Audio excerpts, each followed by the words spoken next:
A brand new Earthworm Jim is coming out on... The Intellivision Amico? What? Hunting!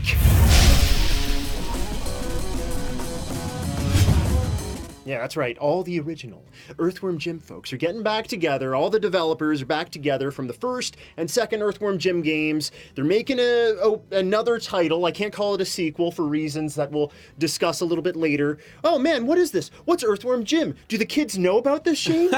For those of you that don't know, Earthworm Shame Jim on is you. honestly, this is probably one of the oldest video game franchises we can think of. There have been a lot of Earthworm Jim games on multiple platforms, but it all started back in the 90s on the Sega Genesis and the Super Nintendo. Earthworm Jim 1 and 2 are renowned. There was also a Sega CD version. There was a 64 version, which...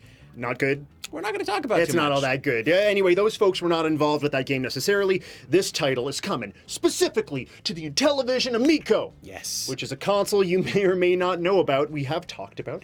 And Yes, we will we talk have. about later. But first we want to talk about sort of the details of what's going on. So there was a live stream that happened today where it was the very first creative meeting of the minds behind this new Earthworm Jim game. We wanted to figure out, what's going on? What's this Yes. game going to be all about? We need details. Did we get details? A little. A little. Yeah. We got a few little scoops. Yeah, we're hearing a lot about what's going on with Earthworm Jim and the Amico. This is going to be maybe not a traditional Jim game in the way that you Yeah. may have recalled it from the glorious 16-bit era. Of all the things we heard today on that live stream Yeah. from the team, that is the one thing that really kind of resonated with me. There is an idea here that this is going to be not the same, and that's kind of that's interesting, because I thought that the way to look, folks, what's happening is they're releasing a brand new video game system, and on that brand new video game system there's going to be a bunch of games that are going to be exclusive to the platform. This Earthworm Jim game is not going to get released anywhere else, And why? because apparently when you make a game for this system, For the Amico, it just can't work anywhere else. it uses all the functionality Yeah. of the Amico, and the Amico is a very specialized system, so there's no way that they could port this title to any other console. Keep in mind, they have no clue what this game's going to be. Yeah.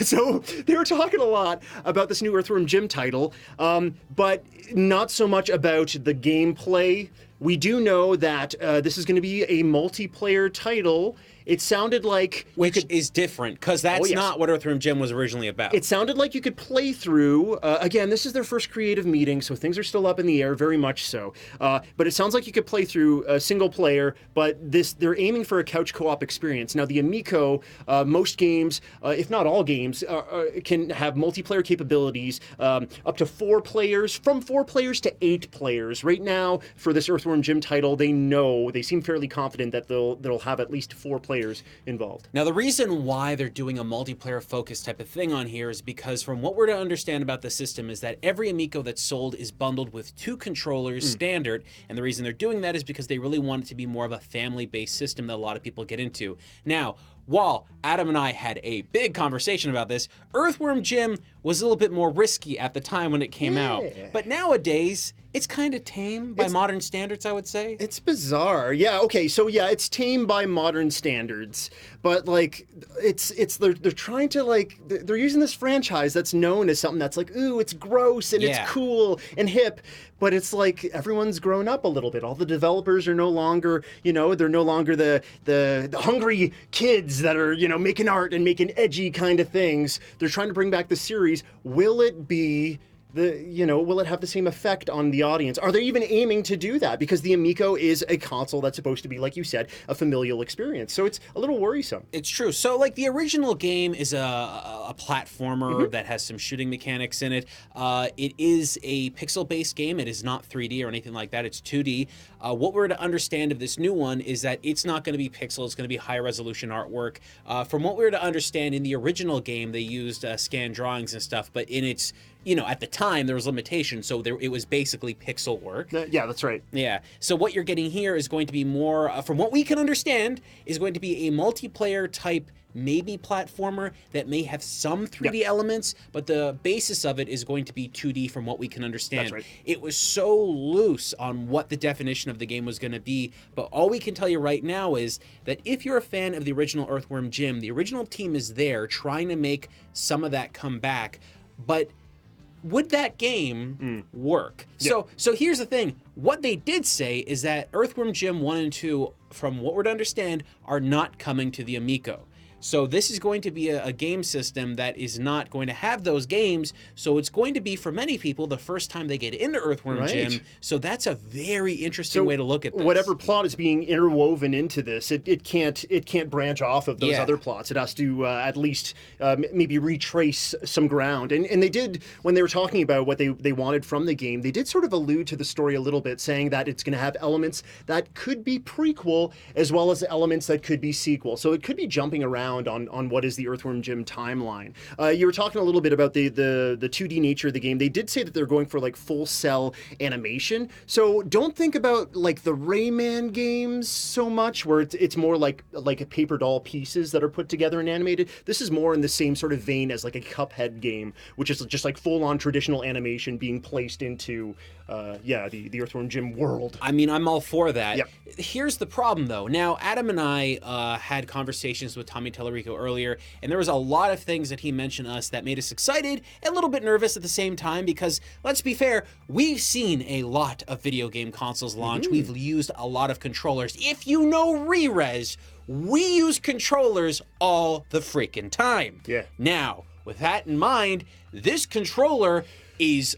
I mean, Tommy swears by it. Yes. And everything we've spoken to him about, he really says this thing is going to be different. It's unlike any other controller. However, when you look at it, it still looks like an iPod. I know, and it has it very much. It's catering to people using a touchscreen. Yes. And they were speaking a little bit more about that because, as we did say, they're aiming to have 4-player multiplayer. If you're not using one of these controllers, these weird iPod controllers, which already are not the traditional way that you would have played Earthworm Jim, the other way that you're going to be playing this is through the mobile app that's going to be used on smartphones. And in their own live stream presentation, they were talking about like, you can play Earthworm Jim, and there's physical buttons on the controller because we know that sometimes people don't like using smartphones. Yeah. But it's like, you're still telling people that they're going to need to use smartphones if they want to play 4 players on this. So the messaging is a little troublesome from that perspective. Like, there's an idea here. I'm not 100% certain. I think what they're trying to go for is that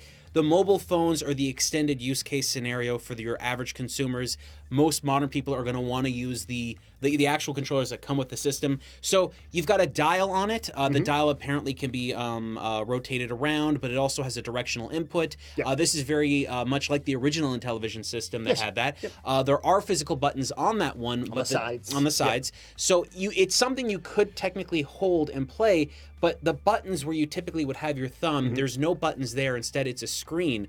So it's going to be very different to play this. The thing is, we played the original Earthworm Jims back when they were new, and those games had tactical input from a directional input and from physical buttons. One was jump, one was shoot, and that's what that was. It can be a little bit of a weird scenario there. In a game like Earthworm Jim, especially the first and second titles, to me, it was so incredibly important to have those physical buttons there, because the first game especially had sequences that were very unforgiving. And if this game is going to be in the same vein, difficulty-wise, as those other games, which I think it should be, if you're going to be using the same IP, you want to have the same feel. Like the physicality of the buttons is important. I don't want to be dealing with a touch screen to jump or shoot or anything like that. If it's used as like a weird little menu or map screen or something like that, great. Yeah. There are other buttons on there. This could still work, but it is very non-traditional as far as your Earthworm Jim experience is concerned. And look, this console we know none of the specs about, but we do know what the controller is essentially going to look like, and we do know that the game is going to be a digital download and a physical purchase as well. Yes. And apparently, according to what Tommy said, the price of the games rose from when we spoke to him originally. Now it's going to be around $10.99. It's $10, I believe, was what he said the most it would be. Originally, I believe they were aiming somewhere between $3 and $7.99. Yeah. So yeah, $9.99 is the price has gone up, right? Yeah. But I mean, like, that's kind of a good sign. I know a lot of people might not like the idea of paying more for games, but when there is more money coming into the hands of the developers in the studio, it means that they can make more. And $10 already, they could be selling for $20, and they're really cutting a lot of people there in terms of price, because very few video game companies manage to go that low. Yeah. So I'm hoping we get a good experience from that price. I'm hoping that the controller's good, but honestly, the reason why we're even mentioning any of this is because this game is not coming out on any other platform. Yeah. And that's really a big deal, folks. Yeah, that's a big part of the messaging when we first heard about the Amico, was that a lot of the games that were coming specifically, like, that were kind of born on the platform or first shown off on the platform would be exclusive to that machine. I think that's the way that they're going to be trying to dig into this very much saturated console market right now. Is like, no, we have so many games that can only be played on here, and part of the reason for that is because of the physicality, the controllers, and what this device can do, right? Yeah. Along with the messaging, we know that Earthworm Jim will at least be a 7 out of 10 game on the rating scale, because that was like the messaging for the Amico console, was that we're only going to have games on this console that are at least a 7 out of 10. So Earthworm Jim will be at least a 7 out of 10, Shane. What do you think of that? I mean, with the original team involved... Yeah, they're very talented. They are crazy talented. For those of you that don't know, this isn't like a ragtag group of people they pulled together. This is the core team that made the original game. It's going to be the same artwork, the same audio, even the same programmer, as far as we're aware. David Perry's returning, and David Perry is one of the greatest video game designers of all time. For those who don't know, he founded Shiny, and they made a lot of amazing games. One thing that kind of worries me a little bit, though, is that some of the people that are involved with the development of this title are also involved with, well, the architecture and development of the Amico system proper. Well, you know what? Maybe that's not such a bad thing, because you think about how the way Nintendo treats that, right? Right. Yeah. So you got people that know what the hardware is capable of. So that's wonderful. They can really get everything they can out of that hardware. The part that I find a little bit troublesome is, like, is it too much? Is it too much on your plate at the same time? But you know what? We don't know. We can't jump to any conclusions. Mark Cerny can develop the architecture for a PS4 and still bring us the quality title that is Knack and Knack 2 for that platform. There is a difference. No. A little bit. Jokes. But these people are very talented. There is a difference between something that Sony or Microsoft or Nintendo's involved in. They have had years of lots of money going through, and they have a lot of money to pull from. Intellivision may have been making money for the past couple of years reselling old products and stuff like that through plug-and-play systems and the likes, but the reality of the situation is they're likely not as cash-rich as Nintendo or Sony, or likely not Microsoft.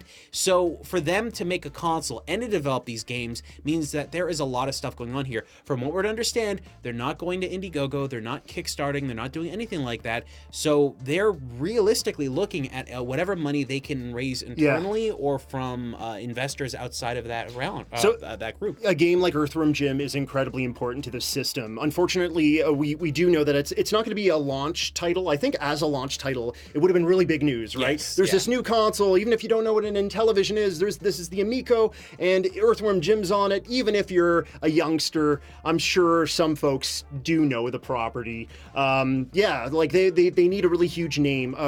We did hear from this live stream some Amico news as well. They are going to be bringing this console to E3. It won't be on the show floor per se, but there's going to be behind doors, closed demos. I'm interested to hear kind of what leaks out news-wise about that. Maybe these controllers are all right. Yeah, I mean, that's really what this boils down to, folks. The controllers have to be good. Look, I know a lot of people are talking about the specs of the system and everything, but I personally believe that the specs of the system don't matter nearly as much as the creative team that is involved in them. If anyone has learned anything from Nintendo, it's their ability to make amazing games with very limited hardware.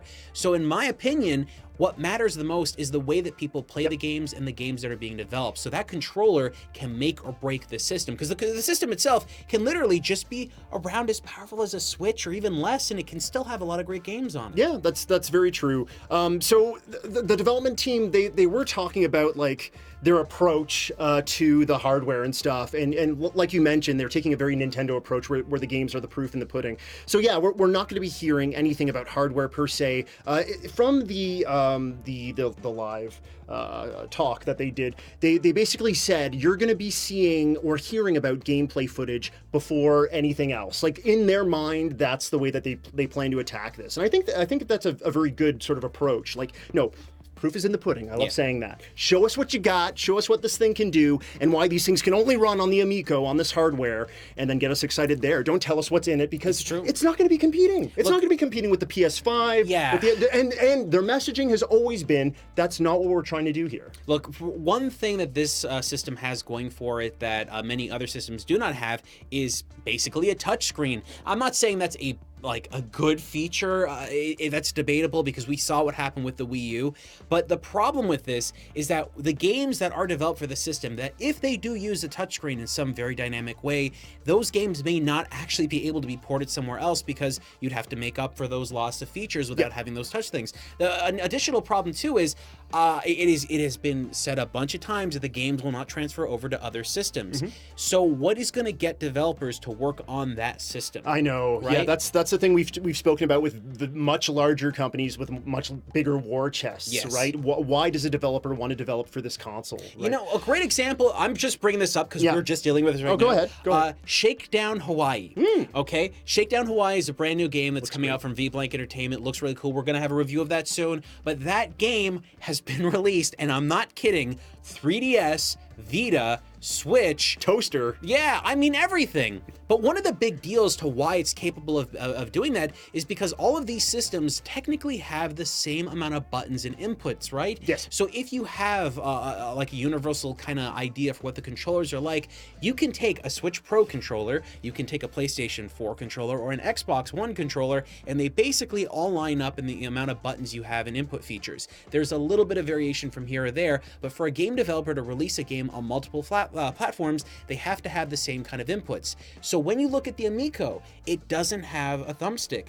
I mean, look, it's probably going to be touch. It's probably going to evolve something like that. A lot of these games, I imagine, Shane, are going to be 2D. So they're probably like, we don't need a thumbstick. It's always going to be the D-pad. But gamers are not used to this. Maybe with their cell phones a little bit, but like I understand it's vertical. Yeah, big deal. That's still, the use case is not the same way that you would use a controller. My thing is, Tommy Tallarico said himself that like the Amico, all the games can be played multiplayer with like a cell phone, just a regular cell phone on the side. So if a cell phone is capable of working with this, then that quite literally means that you can just use your cell phone, link it to another video game system, and play these games.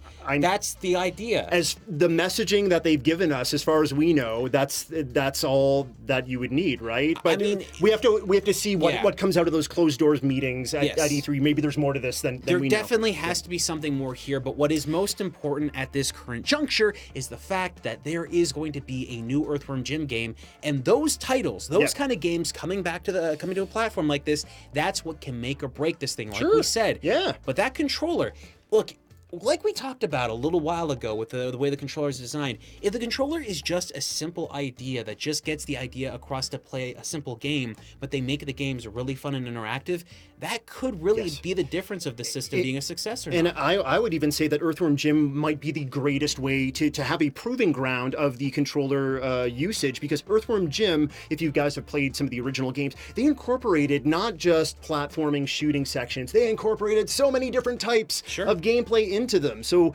again, I'm disappointed that this won't be like one of the first games to be shown off for the console, because in the original games, there was like space jump, like traveling sections, there was bungee jumping, there were Peter Puppy sections, which were like, what do they call it? Not a fetch quest, it was an escort mission. Escort missions. There's so many different types of gameplay, and yeah, man, I'm just hoping that they take full advantage of this controller and like, no, it's perfect. This is why the controller needs to be like this. It's designed like this, so we can do Earthworm Jim like this, and other games like it as well. Look, at $10 for a game, you got to understand most modern games are being sold for several times over that amount, so Yeah. I'm sorry. We also have to say physical games. That's right. That's okay. Right. So, like, we didn't get a price on the physical. We didn't get a price on the physical games. I'm so sorry to cut you off, but during the live stream, they had talked about physical games before, just in the words. But Tommy Tallarico himself was saying, we're doing physical games for this console in a way that's never been done before, and he was really pushing that. He was.